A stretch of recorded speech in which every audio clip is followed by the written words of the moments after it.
Hello, my pod people. This is Historical AF. I'm Natalie. And I'm Kyna. We are a historian and a librarian delivering you the funny, weird, spooky, and morbid historical nuggets you never knew you needed in your ear holes. Today is part 2 of Native American History and Fun Facts. This is episode 30. 30?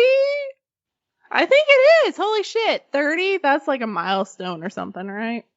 Does that mean we can have cake again? Because I love cake. I mean, I am for having cake at any type of reason. I don't really need one. just give me cake. No.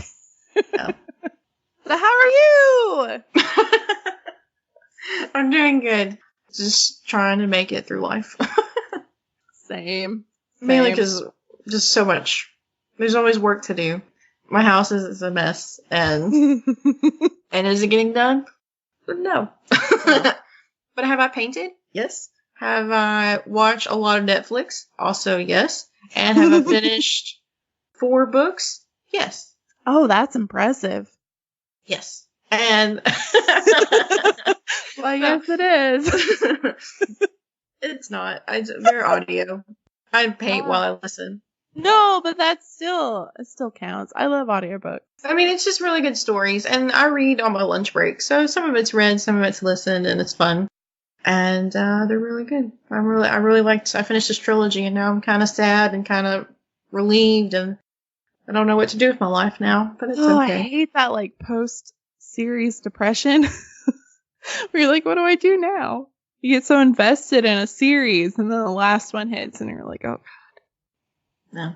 But luckily I was already kind of mentally prepared. I listen on my phone, and so I have like 6 books downloaded on my phone.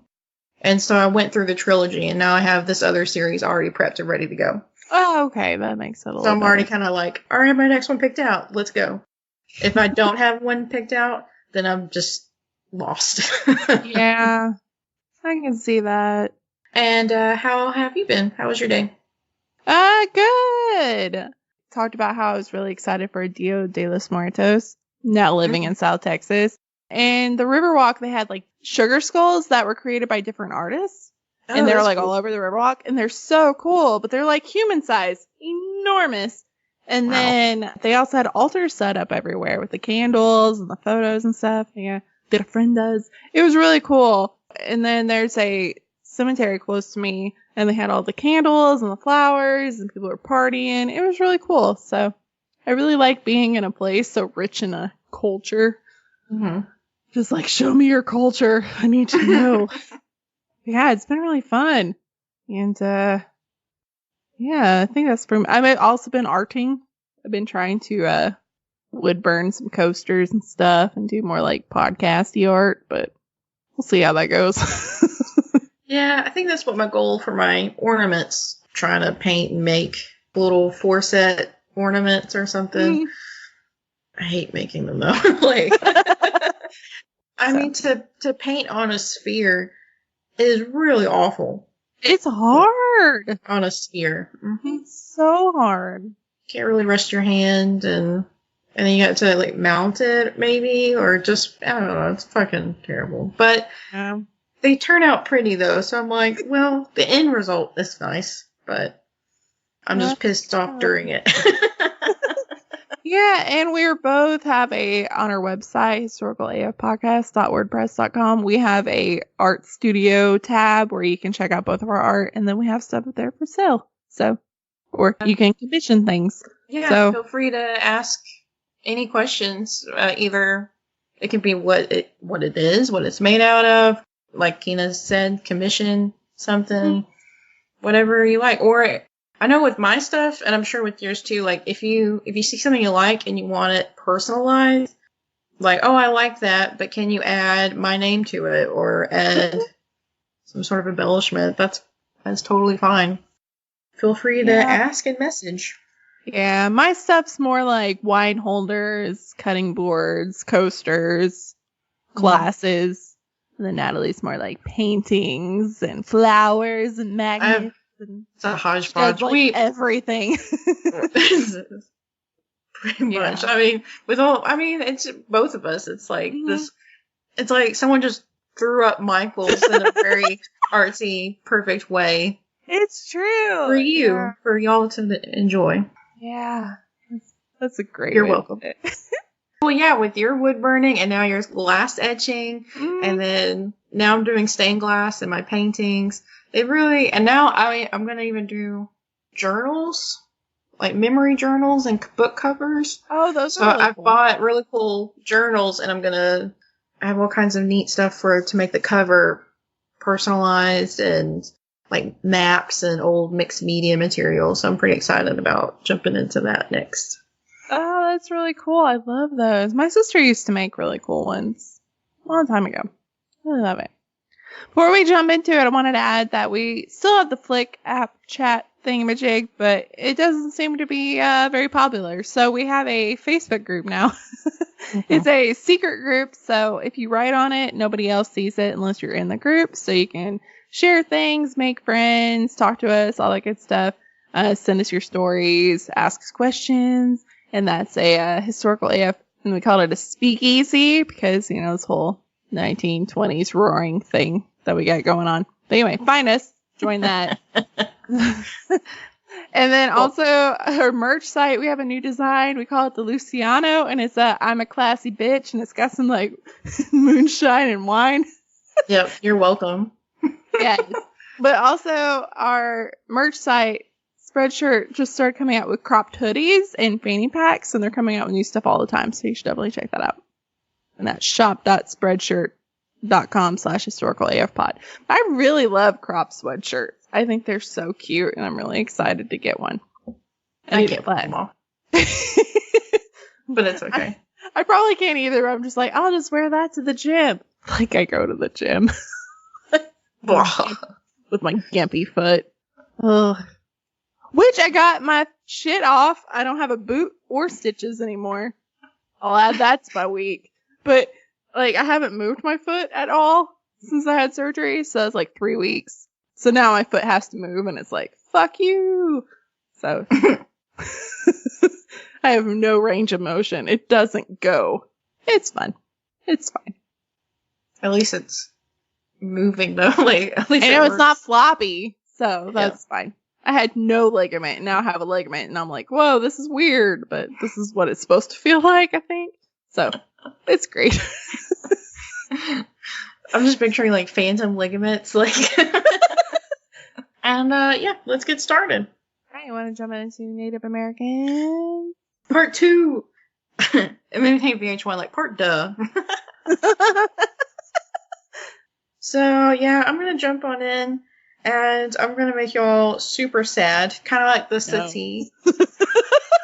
I really want to rip this Band-Aid off because I do not want to go last and this be last. Like, we cannot leave it like this. That's fair. Or we're going to have to bring up the Chinese strippers again. I don't know. Like, for funerals. Chinese strippers for funerals. Yeah, we're gonna hit it with Morbid. We're going to hit it hard. Oh, yeah, Morbid for this topic. I was expecting it to get bad. Yeah. Now, to some, this might not be your first thought of Morbid. Like, I'm pretty sure for most people, when they think Native Americans and Morbid, they're thinking maybe some type of battle or war. Not sure. Or maybe, like, Christopher Columbus, whatever shit. Yeah. Pocahontas. Or whatever. Some sort of diseased death. Yeah. But I'm going to actually move it up to more current, and that is in the 1960s. Mm-hmm. That is forced sterilization of women. God. Oh my god. Yeah.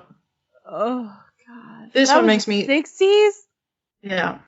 Oh, gross. Oh my god. That's why this one hits me. It's when you think you're safe, but you're not. Yeah. My mom was alive.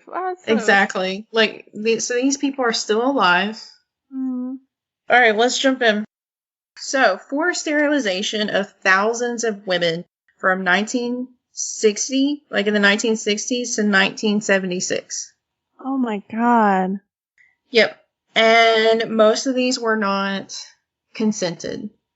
Oh, God, my heart. No. Get out the tissues.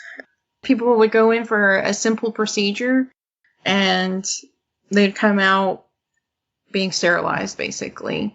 And they would be lied to, thinking sometimes they would actually be lied to in the fact that they would go in to get their tubes tied, and like, okay, and then they would think that they can be untied later, which is not the case. No. Or not for them. Yep. That is so unethical. Yep. They were sterilized by the Indian Health Service, which was started with a treaty with Ho-Chunk, or the Winnebago, included a service of a physician in exchange for land, and that land is now Wisconsin. The government devoted medical care and help with education in exchange for this land. Like, that was their agreement for the treaty. Mm-hmm. And yes, they delivered. Like, medical did get better, and education, schools, things like that, it did get better. But the IHS, I'm going to abbreviate here, IHS, they had their prejudices, and they were already thinking, and here's like a direct quote from my notes, some of the doctors did not believe that minorities, especially minority women, had the intelligence to use other methods of birth control, and were already too many of them causing problems in the nation. Oh my god. Fuck that guy who came up with that, or guys, or peoples. Holy I'm not sure. shit. I don't know the number of white men, I assume, yeah. that created that, but that's kind of the prejudice they went in walking in with it. Yeah. That is disgusting. Especially this, it's not even that far away. Like, no. This is like, what, 40-something years? That's not, oh my god. Yeah, my mom she's 62, and she graduated high school in 1975. She was born in 56. So. Oh, my mom was too. And it's great. And some of these women were under 21. So these are all women about our mom's age. Mm. And older, of course, but around there. Like, some young as 14. Oh my god. Yeah. I've really not heard of this. I've heard of it a little bit, but I didn't realize it was that young. Yeah. Oh my god. I first heard about it when, it's funny, I did not hear about this in school. I first heard about it in actually a TV show, a fictional TV show called Longmire, which is a really good modern cowboy kind of detective cop show. And it's about really great perspectives of living on the res and living right off of it, and like building a casino, and like what kind of good and bad things can that bring, and lots of drama, and it's just a really good show. And one thing that some of the Native Americans on there mention is about the women in 1970s being sterilized, and there's a character on there that was one of those women sterilized, and I'm like, oh, this is interesting for the TV show. But no, it's real facts. Oh, and that's when I found out about it. Oh my god. So yes, it began in the 1960s. Between 1974 to 1976, we don't have exact percentages, but it's basically between 25 to 50% of all Native American women were sterilized. Oh my god, that's a huge percentage. Yep. And this whole movement, it caused divorce, it caused depression, and of course trauma. Oh, of course, yeah. The tribes lost power because their numbers were dwindling. And I read in a different article, they actually had the number, like someone really deep dived into research with this, and they said by their calculations between 1973 and 1976, so just 3 years, 3,406 women were sterilized. Oh and some of them, God. And some of them were under 21, which is actually super illegal. Like, they even had a law for that because in the Carolinas, this also happened to African American women as well.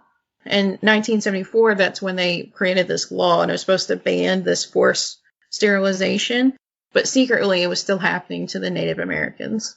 Oh my God. For another couple of years. 1 in 4 women were sterilized without knowing. Oh, I can't even imagine. More than anything. Yeah.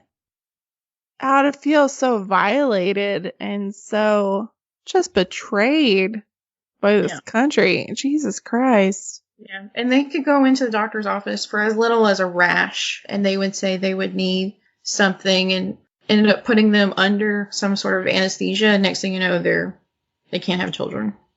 And I don't even want kids. I don't want kids in my life. But just to take this away without choice and secretively as well, like, it's just, and so many. And this is a whole culture. Like, I wondered in the past, how many Native Americans there are that are still in touch with their culture.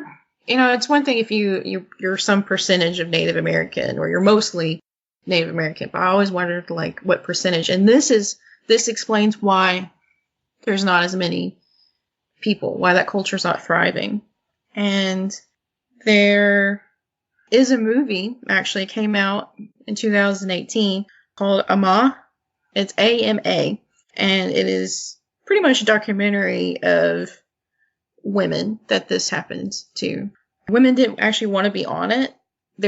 So there's not near as many people that are still alive that have been sterilized, but to this day, women are still shamed by it. Because in Native American tradition, that wealth in your family is considered by your children, like how big your family is and your children and the people. Oh. And it's like it's a sacred thing for them. And so they're still shamed, and like their families don't know still. And that makes me sad. So awful on so many levels.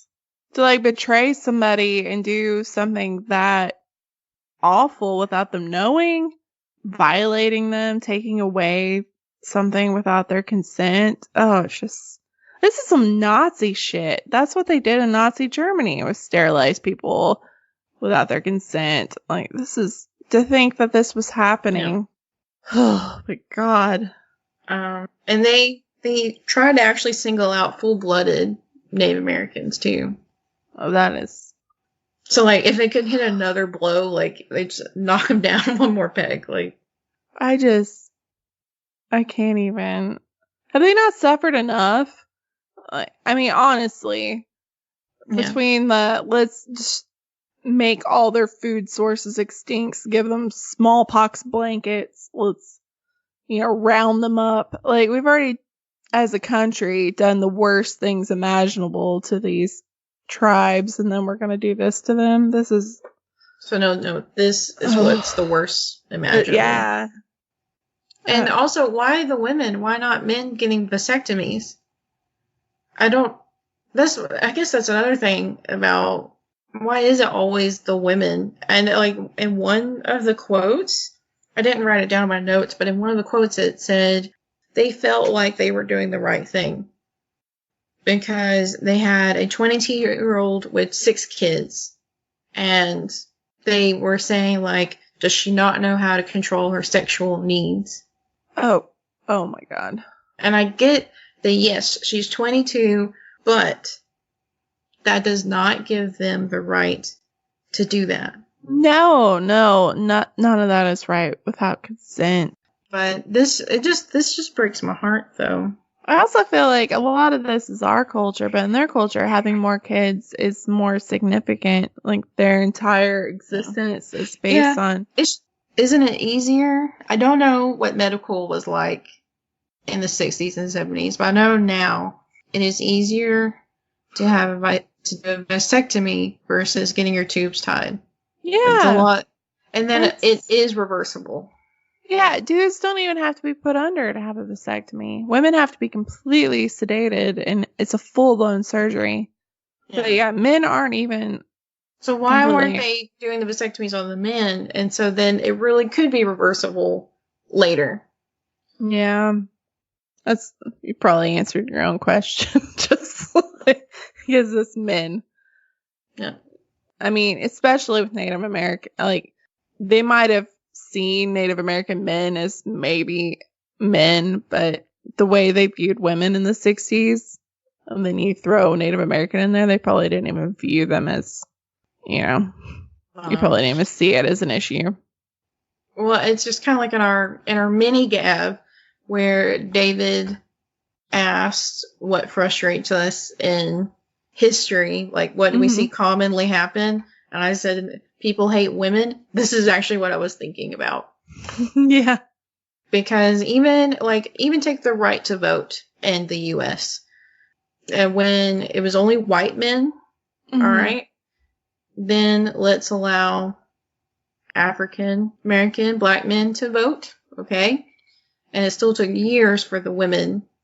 Well, it took years for white women. It took even longer for black women. I know. It's insane. White women really threw black women under the bus for like suffrage. History is so fucked up.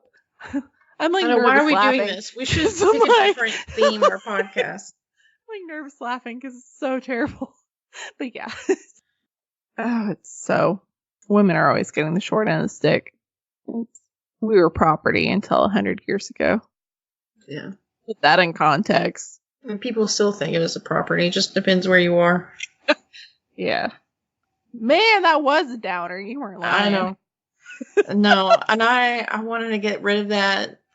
Like, I feel like it needs to be known. People need to know that this happened, and this happened in a lifetime. That people are still alive. Like this movie, the Ama, or Ama, I'm not sure. MAA. This movie came out in 2018. We should know about it. As sad and as fucked up as it is. And just try to do better, people. Try to do better. Oh, yeah. All right, let's move on. I'm going to try to bring us back up. This isn't much better, but the ending is kind of wild. My last one is going to be better. So. All right, guys, before I get into my segment, let's hear a word from our sponsor. Hello, friends. You know your girl loves wine, and I have been loving the wine I have been getting from Wink Wine Club. I went on their website, I took that flavor quiz, and they told me, hey, you're going to like these 4 bottles. And you know what? They didn't lie. I have loved them. I love the fact that when you order these wines, they send you an email with recipe food pairings. I mean, come on, this is so amazing. And it comes straight to your house. They deliver it to your front door. It is amazing. You don't have to leave your house. I mean, I guess technically you don't have to put on pants, but I'm sure the male person would prefer that you do. But the point is, you don't have to. So great. I love it so much. And it's also that time of year where people are thinking about gifts for the holidays. And honestly, a wine membership is a great gift. It's a great gift for the holidays or weddings. I mean, come on, guys. Perfect gift. So, you are in luck because right now, Wink is offering our listeners $22 off your first order when you go to trywink.com/historicalaf, and that's Wink, WINC. And it gets even better, you guys. I know you hate paying for shipping, because I know I do. So Wink is actually going to pay for your shipping on orders of 4 bottles or more. Oh my gosh. So let's take something off of all of our to-do list and go to trywink.com/historicalaf to take that amazing flavor quiz and get $22 off your first order right now. 1, 2, 3, go! What are you waiting for? That is trywink.com/historicalaf. I had Weird AF, and this is a special patron pick from Jeff. Oh, Jeff. Jeff. Hey, he's one of our only prolific AF patrons. And just a reminder, if you're a brilliant AF and above member, you get to pick a topic and you get to pick one of our random words. So go to patreon.com/historicalaf. Anyway, thank you, Jeff. This is a great topic.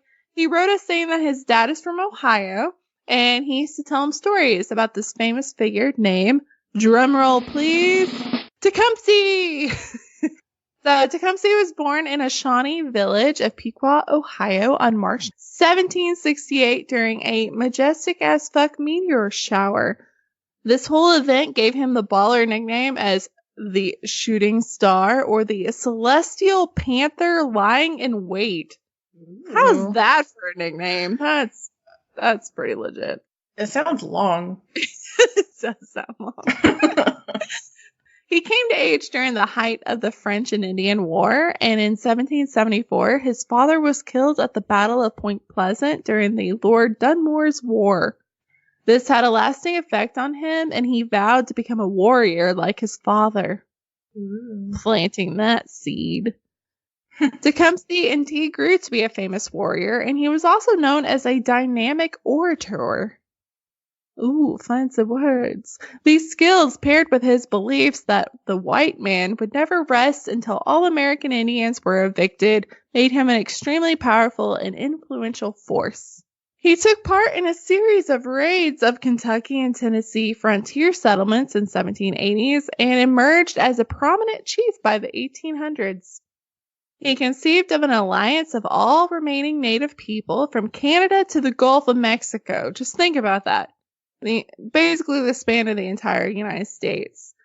And all the Indian people would set aside their ancestral rivalries and unite into a single movement to defend their culture, their homeland, and their very lives.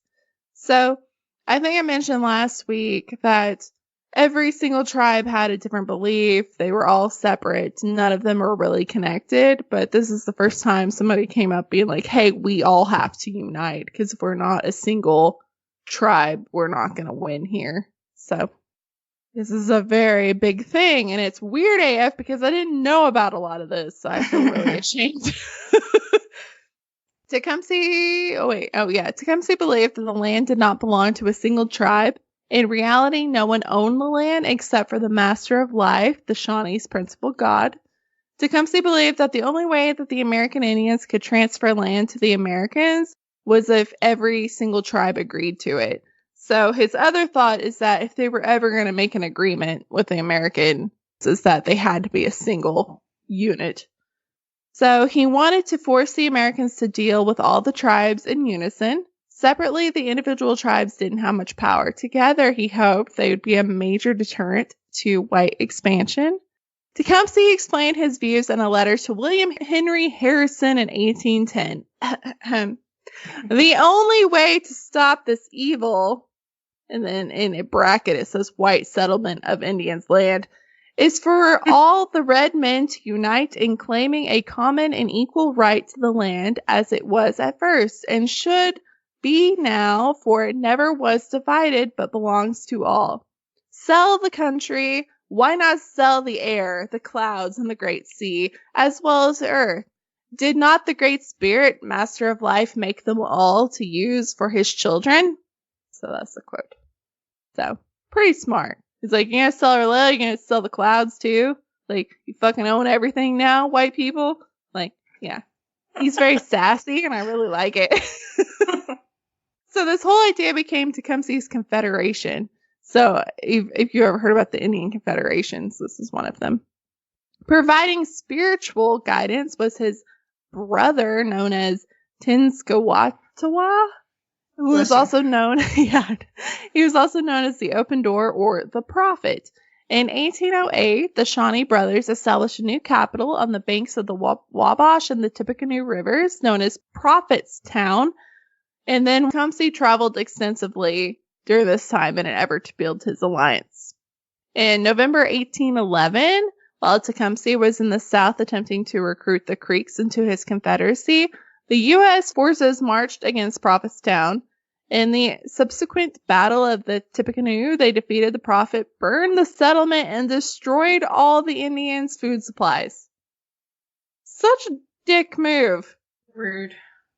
Just burn everything and destroy. Such a Well, it's also, it's so wasteful too. Like, I feel like that would piss me off more. Like, you don't just steal the shit; you have to like burn it. Yeah, like, it's like an extra fuck you. It's so like they could have taken the food to feed people, but the fact that they just burn it is just a huge fuck you. They were making a point. Because he was a huge threat, and they just couldn't have that. It was a severe blow to the Confederacy, and it was kind of a harbinger of the war to come. Meanwhile, growing tensions between the U.S. and Great Britain exploded into war, and then Tecumseh actually saw the War of 1812 as his final opportunity to construct an independent Indian nation. So, I love that meme. It's like, what's the War of 1812? And everybody's like, it was in 1812. Like, that's all I know about it. So this is what happened in 1812. So at this time, Tecumseh traveled to Canada, or Canada, in the July of 1812, and he forged an alliance with the British. So General Isaac Brock placed Tecumseh in command of all Native American forces in the entire United States. Understanding that should the British and the Indians be victorious, the Old Northwest would comprise of an independent Indian nation under British protection, which I don't think I was ever actually taught that in school. No, so, I wasn't either. I feel like I was gypped. So, of course, Tecumseh and his Confederacy liked this idea, and they sided with the British. He and his men were assigned to overtake the city of Detroit with Major General Isaac Brock. The siege of Detroit was a success in no small part to Tecumseh's military strategy. He continued to support British efforts under Major General Proctor at the siege of Fort Meigs. I don't know. The siege failed and the morale began to wane. In the fall of 1813, conditions around Detroit worsened. Proctor began to retreat east towards Niagara. Tecumseh requested arms so that his men could stay in the Northwest Territory and continue to defend their lands.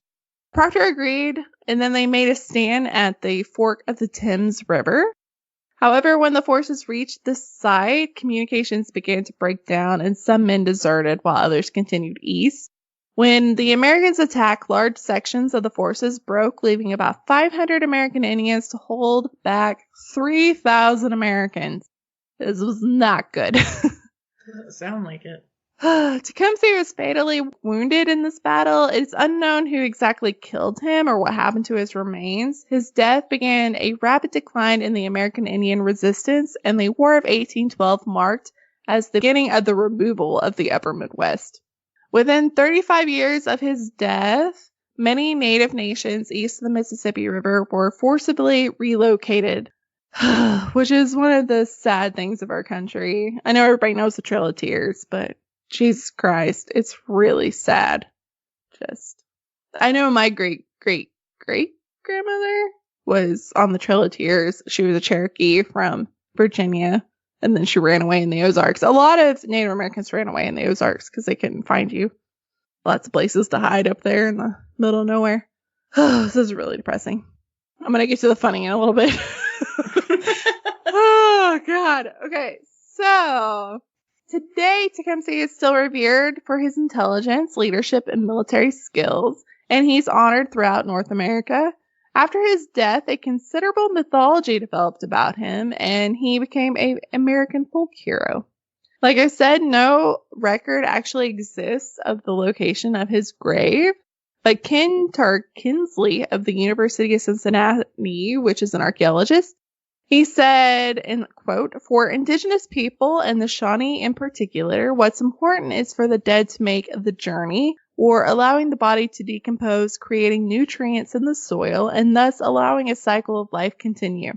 He notes that the Shawnee will occasionally visit the battlefield and leave tobacco offerings. We know where the battle was, and the whole battlefield is considered a sacred site, and that is close enough. He predicts that the protests would actually erupt if archaeologists tried to find Tecumseh's remains. Even using non-invasive remote sensing technology to locate his burial would be considered unacceptable. So he says, quote, "No one should ever go looking for Tecumseh." So I found that really interesting. Mm-hmm. But back to the folklore, which brings me to the weird. I think this is weird because I've never heard of this. But have you ever heard of the Tecumseh curse? No. I hadn't either. I am so pumped.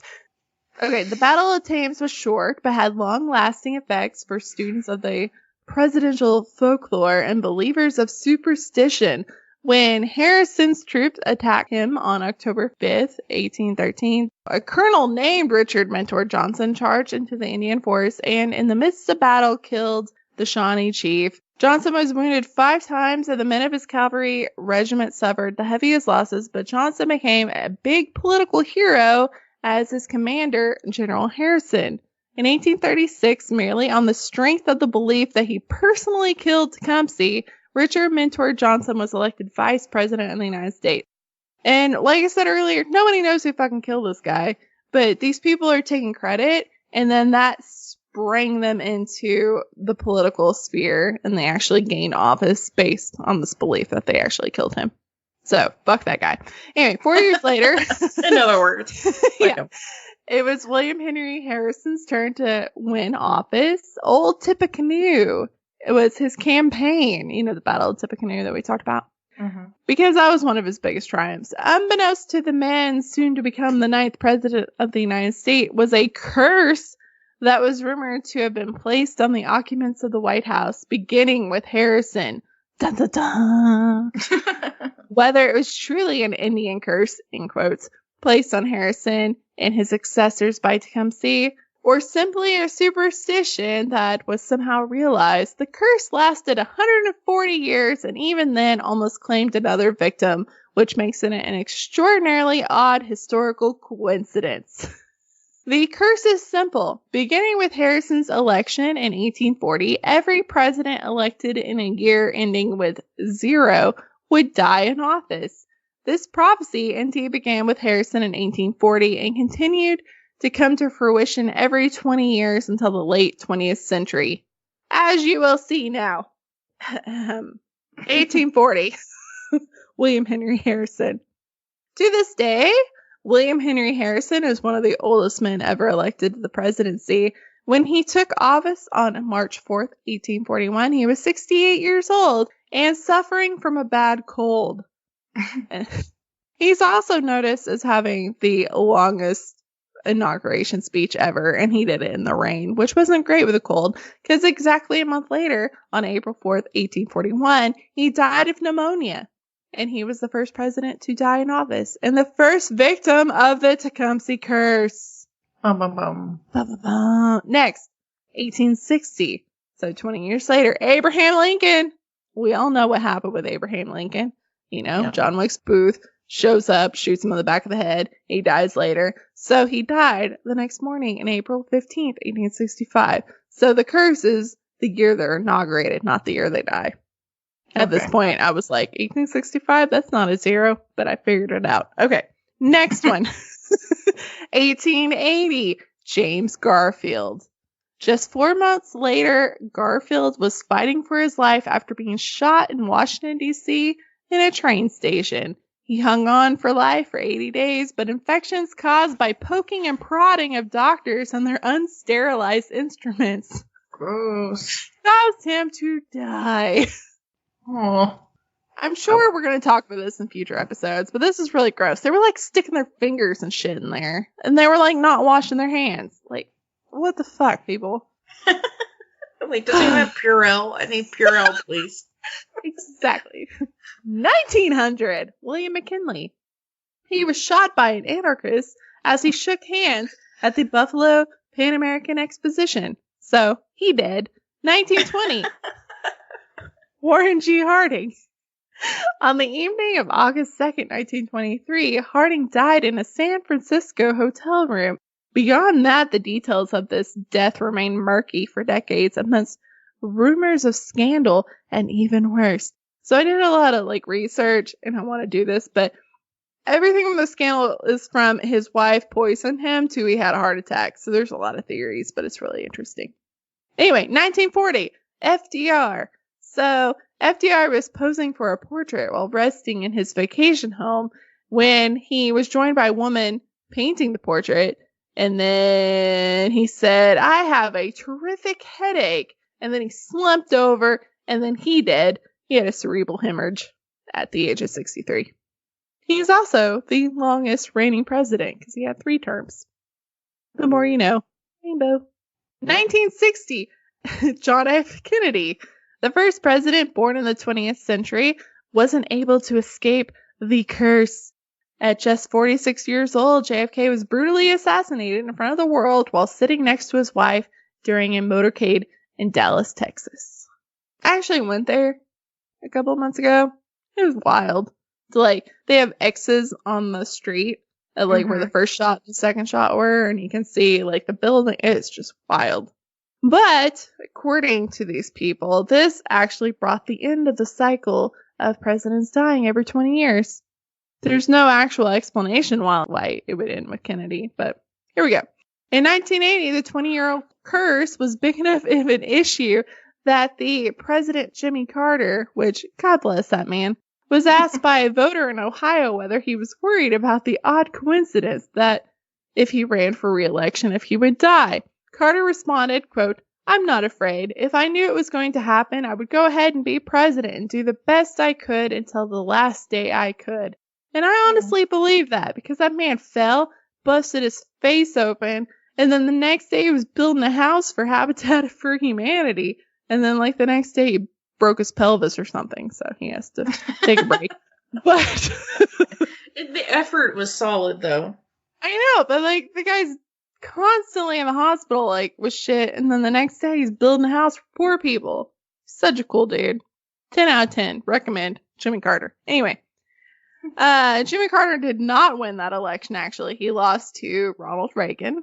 So on March 30th, 1981, Reagan nearly became the 8th victim of this curse when he was seriously wounded during a shooting in Washington, D.C. But because we actually have modern medicine and nobody was shoving their fingers in his wound, he actually survived that one. So people are saying that is why the curse is broken, because we actually have medicine. We have medicine now. Yeah. And then technology. President George W. Bush was elected in 2000. I mean, kind of, you know, the whole popular vote thing. Anyway, he made his two terms safely. So they say that this curse is over because, you know, 2 people haven't died. But next year is the next year. So 2020. But it seems that the curse is over. But I don't really believe in curses, but it is wild that every 20 years the president died in office until, you know, that's wild. Most definitely. Yeah, I don't believe in curses either, but that stuff does weird me out when things sync up like that. That's pretty crazy. Yeah, somebody posted the other day on something I'm on about the King Tut curse. It's like, it makes for good TV, but honestly, if you're opening up a tomb that hasn't been open to air in 5,000 years, yeah, you're gonna get some germs. They're gonna fuck your shit up. That's not a curse. That's just science. Yeah. No. Like, watch some Bill Nye, and you'll understand. Yeah. All right, that's my seg. Cool. All right, we're gonna wrap this thing up with funny. Oh, thank goodness. And I'll admit, I couldn't find anything that is super funny. Understandable. Yeah. But it's not for sterilization, so I think we're going up still. Like, yeah, mine's all death. That's my segment, pretty much. Everybody dies. Why is death funny? Like, it's like getting kicked. Why is kicked in the balls funny? Like, it's just weird things are. Maybe it's inevitable. Death is inevitable. It's like, why be afraid of it? Yeah, I always think, like, you know, you might as well laugh at it or you'll just cry. It's true. Like when shit happens at work, and I'm like, I'm not gonna get mad about this just because, you know, either you laugh about it or you just cry all day. So, yep. So you just gotta make jokes, okay? Just gotta make jokes. Yep. All right. So, like I said, it's not super funny, but it is at least entertaining because I'm going to talk about games that the Native Americans played. Oh, cool. Mm-hmm. I found this site that actually has a list of games that you can play and that you can actually play that they did. It tells you all the materials, the rules, and everything, equipment, just what all you need to know. And it's just another one of my crazy wacky lists for you. I'm not going to read all of them because there's several, but we're going to have some fun. One of them is called the Laughing Game, and it's players sit opposite each other in 2 lines and in pairs, and each tries to make the opposite laugh. the first one to succeed. And I think that's so cute. And there's also the silence Aww. game. The silent game that where you just try to that says Inuit mothers, that was their favorite game, is to see which kid can be quiet the longest. Oh my god, I used to do that when I would babysit kids. Yes, I remember a quiet game. And Yeah. I, like, in school, especially teachers would use it, and you're like, oh yeah, I'm gonna, like, be the quietest fuck in here, and it's like, the teachers are happy. Yeah, what did they call it? Quiet as mouse in school? Is that what they Something called like it in your school? I don't think so. I think we just call it the quiet game. Like, let's play the quiet game, and then whoever was the most quiet the longest, we would get candy or something. Oh, yeah, my school was quiet as a mouse. Mice aren't very quiet, though, so that was bad. Anyway. Yes. Anyways, another game is a corn cob game. To play, you set the corn cob on a large flat stone. Players stand behind a line 4 feet away. As skills improve, players can move back for greater distance. The flat stones are tossed towards the corn cob. Players try to knock over the cob and have the stone bounce back towards them. That's the thing. Like, you gotta throw it, knock it off, and it's supposed to hit and bounce back to you. If the cob is knocked over and the stone falls behind, there is no score. If the stone knocks over the cob and it lands even with the cob's upright position, you get another turn. And scoring only occurs when the cob is knocked over and that stone bounces off of it towards you. That's the only time you get a point. Oh. So, little fun tidbit. A ball race, which is the players are divided into 2 sides facing a goal some 30 feet away. Each player has a stick of wood and a ball or even a stone the size of a fist, which he knocks toward the goal with the stick. The side that gets all the balls or stones across the goal line wins. So, and they can be like, they're painted and carved, and it's like pretty cool.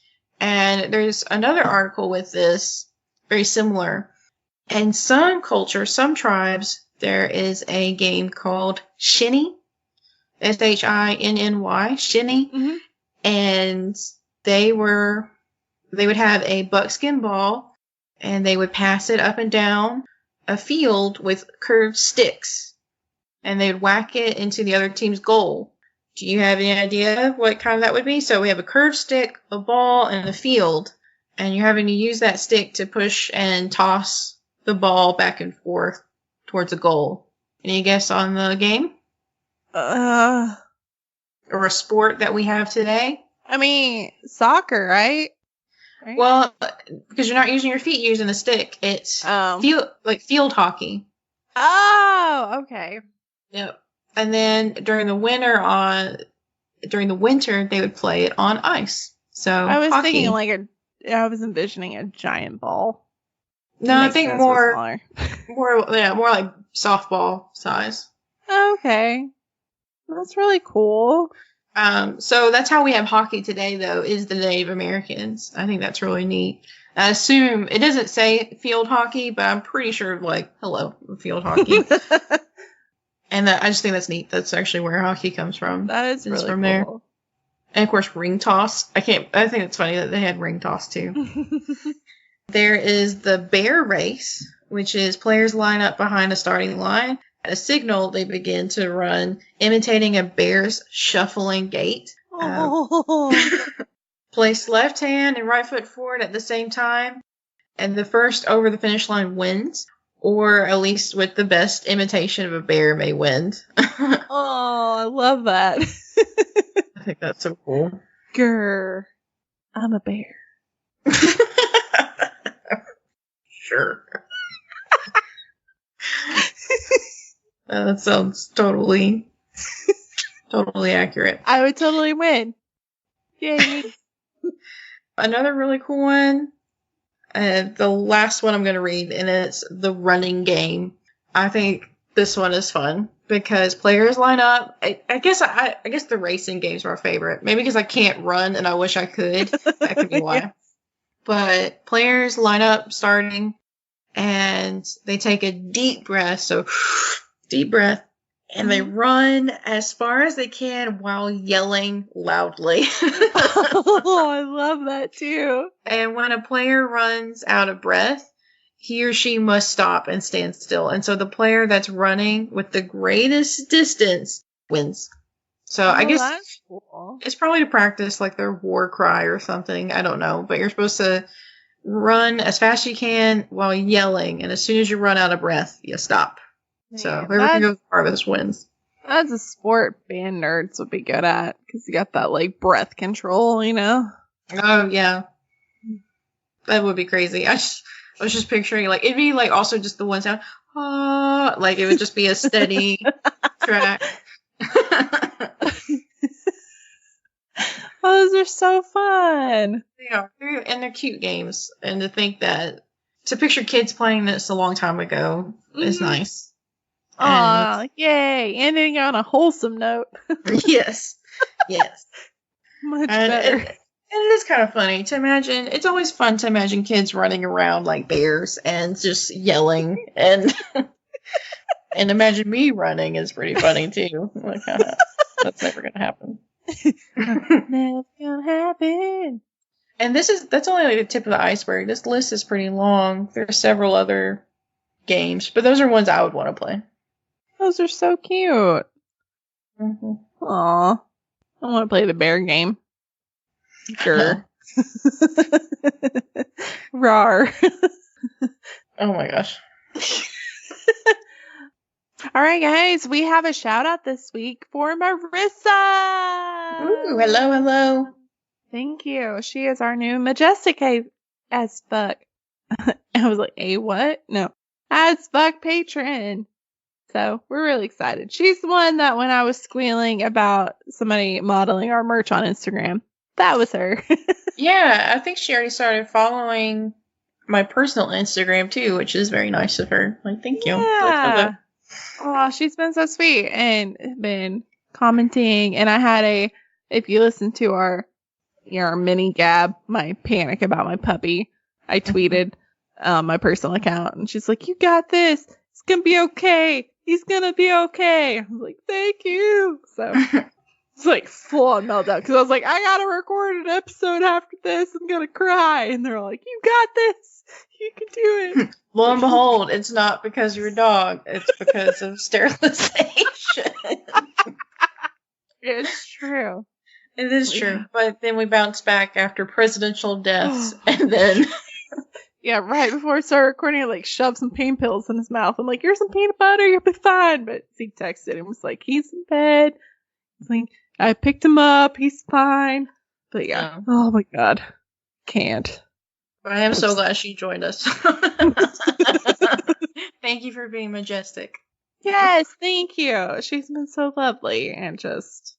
I've talked about how I am obsessed with wine and crime, and I was like, I try to keep it together so I don't sound like a stalker. And she's like, that's how I feel about you guys. And it really got me in the feels. I'm like, oh, we have a fan. I love it. I love it so much. I'm so happy. But also, if you guys want to join Patreon, you should. And you should go on Twitter and read all these raving reviews, because we got some funny shit on there. Or drunk dives. You should, like, vote for us. I would really appreciate it. Oh, yeah! We were nominated for Best History Podcast. Holy shit, guys. And we're, like, nominated along, like, Dan Carlin's History and Sawbones and The Dollop. So, like, oh my god, about passed out. But yeah, definitely go vote for us. It's discoverpods.com/finalists, I think. But we have it in our link tree. So if you go to our Facebook, Instagram, or Twitter and go to our link tree, the first tab is vote for us. Click on that. We would really appreciate it because I think it's awesome. And granted, just to be, I don't know how you get nominated, but just to be on that list is pretty fucking awesome. Yeah, that means you guys nominated us because they had it going for like 2 weeks. People nominating. So enough people nominated us to put us on that list. Thank you. I am so pleased. And we do have some friends that are nominated with us. So Mercy Monsters, Cryptids, Arts History. They're all friends with us and have shared our promos on their pods. And they're all nominated too, so that's really exciting. So, vote for them too. But yeah, please, please, please. It's so exciting. We have a Facebook page now. So it's the Historical AF Speakeasy. And then you can share things. And especially we need stories, especially for December. We need some December stories. So your Christmas stories. I want some Krampus. Has anybody got a Krampus story out there? Because I want it. For some reason, I thought of like period cramps, like serious cramps going on. Pretty sure in German it's like Krampus. But yes, Krampus. Please send us some Krampus stories. Krampus, or if you have like a crazy family tradition, I would like to hear that, because my family has crazy traditions, so you'll hear about that in December. Yes, I will tell you mine as well, because it was wild. Yeah, I don't know how it turned out so normal.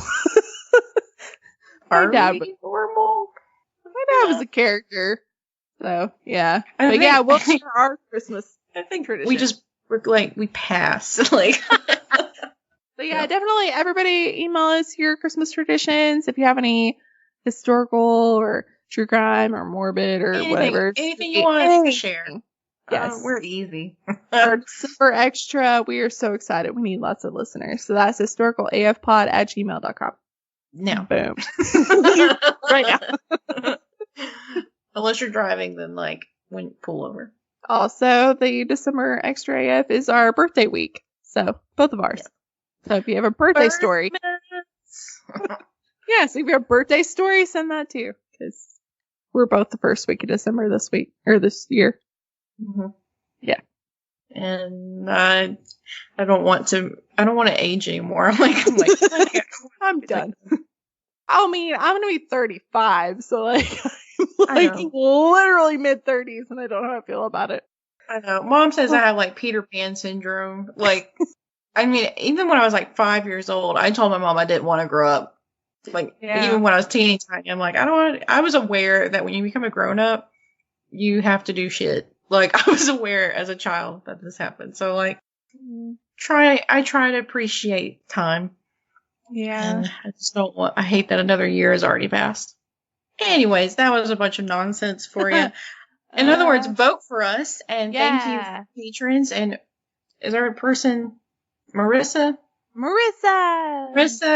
thank you for joining us. We're so happy that you're here and for commenting and buying our merch. That is so awesome. Wow. I'm glad you like it. Speaking of merch, on November 13th, it'll be 20% off through the 16th. Oh, hell yeah. Yeah. I need that classy bitch shit. Oh my God, it's so good. With the moonshine and the wine. We're calling it the Luciano. And we'll have the Audrey coming out soon as we perfect it. But yes. I know, a broken mic. Great. That's so bad. That's so great. Yes, in honor of our guests. But yes, we're very excited. And like I said in our earlier episode, they have cropped hoodies and fanny packs now. So more and more stuff every day. I'm so excited. I don't know how I feel about fanny packs being a thing again. They're coming back. I don't know. I like one YouTuber I watch. He has his own line of fanny packs now. And I like his girlfriend, Jenna Marbles. I love her so much. But her boyfriend has a fanny pack line. I guess they're trying to come back. I don't know. The only thing I can see why you need a fanny pack really is if you're out camping. Or traveling across the Sahara. Some sort of... I don't know. Or Disney World. Traveling across Disney World or the Sahara. Disney. I can understand a fanny pack. But to walk to Walmart, no. I don't know. Every time we go somewhere, Zeke loses his phone, it seems. He's lost it at the Riverwalk, and he's lost it at Six Flags. And I'm just maybe you need a fanny pack with little zipper things so you can't lose it anymore. He's I hate you. I'm I'll find you one.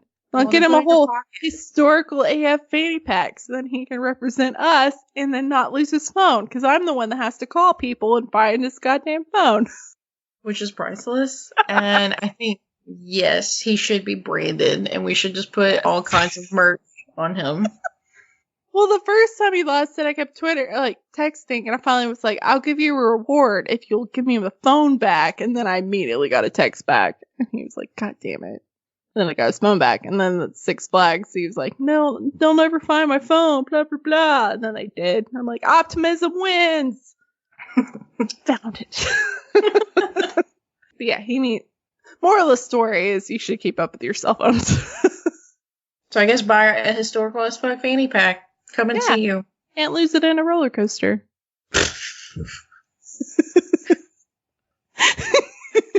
Just lose the whole thing. Like, it just, like, comes off of you. Like. Yeah. When we went to pick it up, there was, like, 30 other phones, so he's not alone. Yeah, I bet this is not a new thing. Yeah. They're like, which one are you? Okay. Yeah. It's fine. Anyway, thanks, guys, for listening. Thanks, bye. Bye.